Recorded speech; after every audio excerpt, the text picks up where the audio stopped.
Добър ден. Ало. Да? Добро утро. Значи пак се обаждам от Елин Пелин 49. Телефон ми кажете. 60-14-50.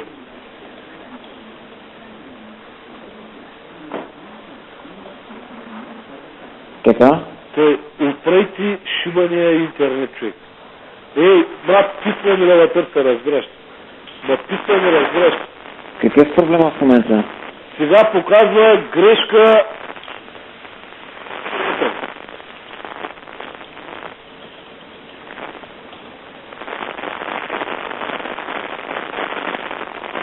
Ало, каква грешка дава? Може да видите само номер на грешката? 678.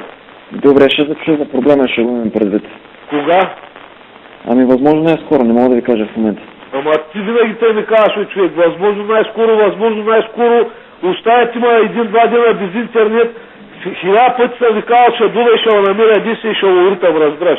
Вчера съм сплатил интернета, ще ви иба майката и копелета, идва и го прави, че почвам да полудяваме. Направо идвам и ще го избия този път наистина. Направо вече нямам нерви, разбираш. Нямам нерви, само пари искат майка ми да иба. Вчера платих, днеска пак нямам интернет. Вчера ми го пуснах за 2 часа, днеска пак нямам интернет. Идва го прави всичко, ма интересува, ми се обясняваше, дошъл да убия, майка ми ще иба. Разбираш за което горе. Тапанари смотани. Вие сте олигофрени, разбираш, олигофрени, с вас на глава не може да се излезе. Трябва да дойде някой да ядете бой, разбираш, трябва някой да ви ибе майката и тогава ще дойде, ще се обади и ще ти оправя проблема. Но го се обадиш, да путка майна идва да оправиш проблема, бе, олигофрен.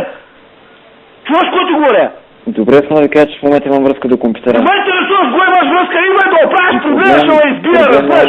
Брашляк, направо карате човек да полудява, разбираш. Идва една да оправя проблема, изпращай групи, назначете с хора, не ме интересува. Да не дойда аз да оправя вашия проблем. Разбираш ли? Тръгва е веднага. Чакам е тук навънка на вратата, дойдете да оправите проблема. Не има първен да хуя си да ми казваш, ще се обадя, ще те регистрирам и ще ми оправите проблема. Знаеш какъв проблем ще ми оправиш?